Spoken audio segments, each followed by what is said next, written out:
Hello नमस्कार दोस्तों, कैसे हो आप लोग।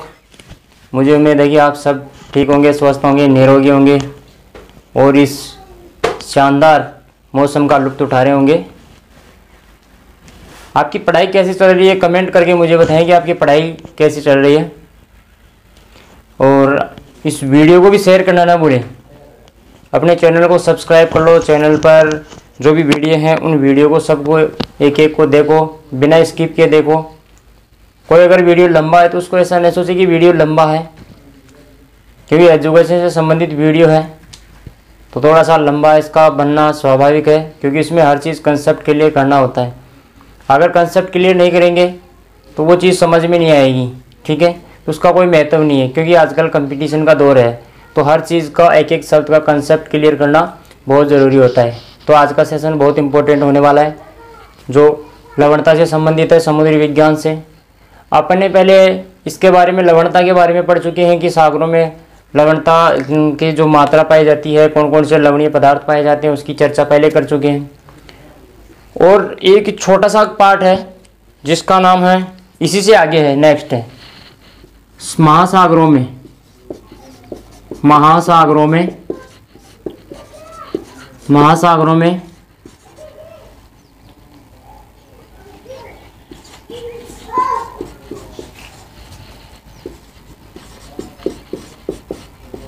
लवणता प्राप्ति के स्रोत।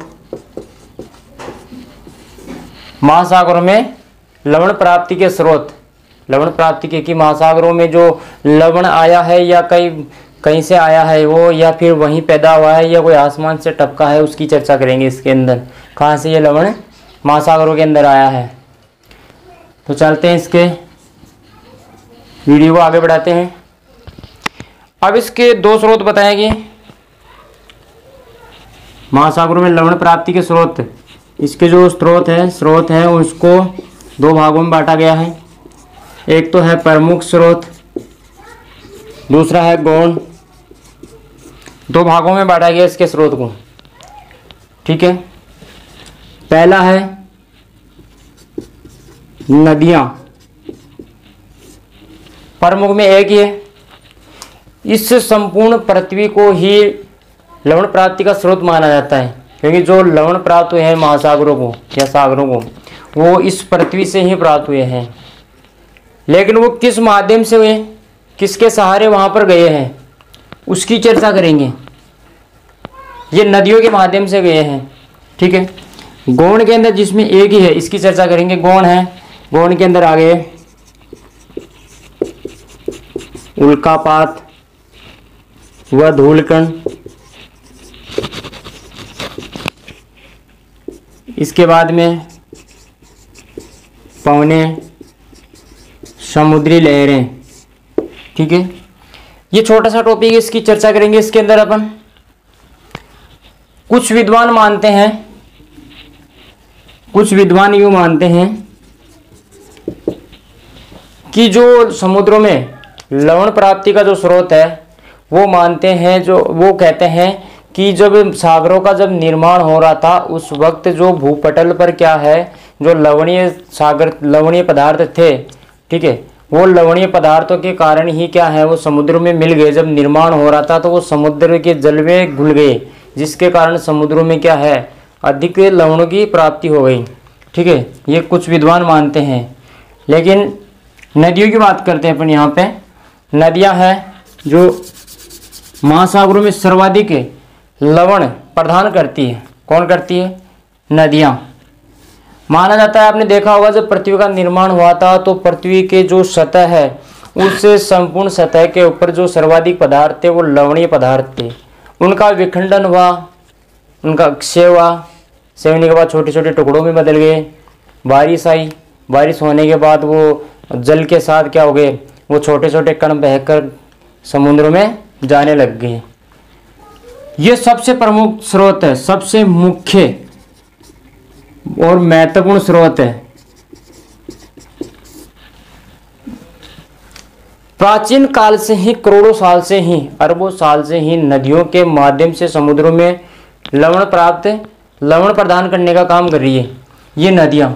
कहा जाता है कि एक वर्ष में 16 करोड़ टन नमक या लवण समुद्र में जाता है। किसके माध्यम से? नदियों के माध्यम से। 16 करोड़ टन कहाँ पर जाता है? नदियों के माध्यम से बहकर जाता है। वर्तमान में भी ये प्रक्रिया चल रही है। वर्तमान में भी नदियों के माध्यम से समुद्रों में नमक की मात्रा जा रही है। लवणीय पदार्थ धरातल पे होते हैं, अलग अलग प्रकार के लवणीय पदार्थ होते हैं जो बहकर चले जाते हैं, लेकिन प्राचीन काल की तुलना में नदियों में बहुत कम जा रहा है।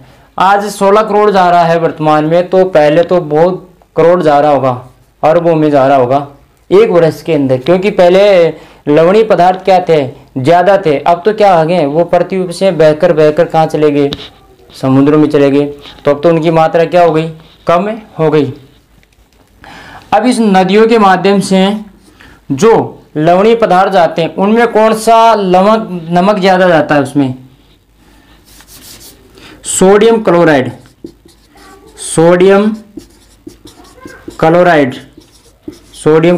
कितना?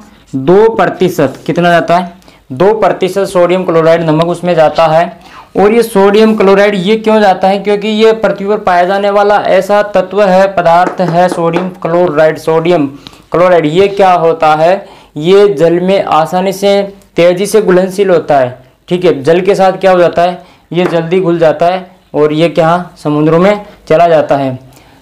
अब इस नदियों के माध्यम से 60% कैल्शियम की मात्रा जाती है इसके अंदर। ये तो हो गया NaCl, ये सोडियम क्लोराइड, कैल्शियम। ठीक है, ये कैल्शियम 60% जाने वाला तत्व है, पदार्थ है। ठीक है, नदियों के माध्यम से। अब आप सोच रहे होंगे भाई इसमें नमक की मात्रा, तो मतलब जो सोडियम क्लोराइड नामक एक नमक पदार्थ होता है वो सर्वाधिक मात्रा में पाया जाता है, लेकिन 60% ये जा रहा है। इसकी मात्रा ज़्यादा होनी चाहिए थी ना, लेकिन यहाँ मैं बता दूँ इसकी मात्रा, आपकी बात सही है, लेकिन इसकी मात्रा क्या है? ज़्यादा क्यों नहीं है? इसका कारण है क्योंकि समुद्रों के अंदर क्या पाए जाते हैं? समुद्रों में क्या पाए जाते हैं? समुद्री जीव पाए जाते हैं। वो समुद्री जीव और जो वनस्पति होती है, वनस्पति समुद्रों में जो छोटी छोटी वनस्पतियाँ उग जाती है, उन वनस्पतियों के द्वारा क्या कर लिया जाता है? इस कैल्शियम का क्या कर लिया जाता है? उपभोग कर लिया जाता है। उनके द्वारा क्या कर लिया जाता है? प्रयोग कर लिया जाता है, जिसके कारण कैल्शियम की मात्रा क्या हो जाती है? कम हो जाती है। अब अगर बात करते हैं आगे, गौण स्रोत कौन कौन से हैं जिसके, है ना, ये जो स्रोत है इनसे कम मात्रा में क्या होता है? लवण प्राप्त होते हैं। किसको? समुद्रों में। उल्कापात, किसकी बात करेंगे? उल्कापात।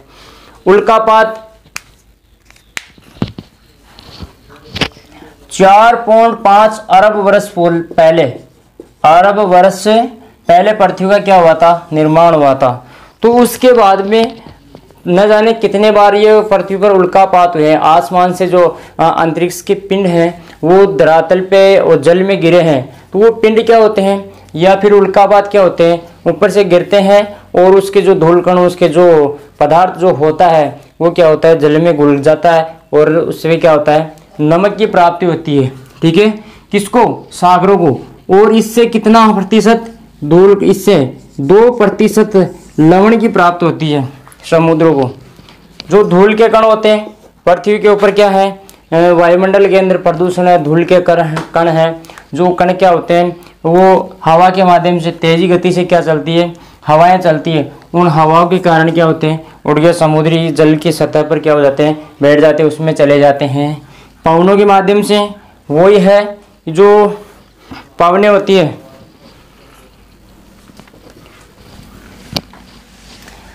पवनों के माध्यम से भी क्या होता है? 2%। पवनों के माध्यम से क्या होता है?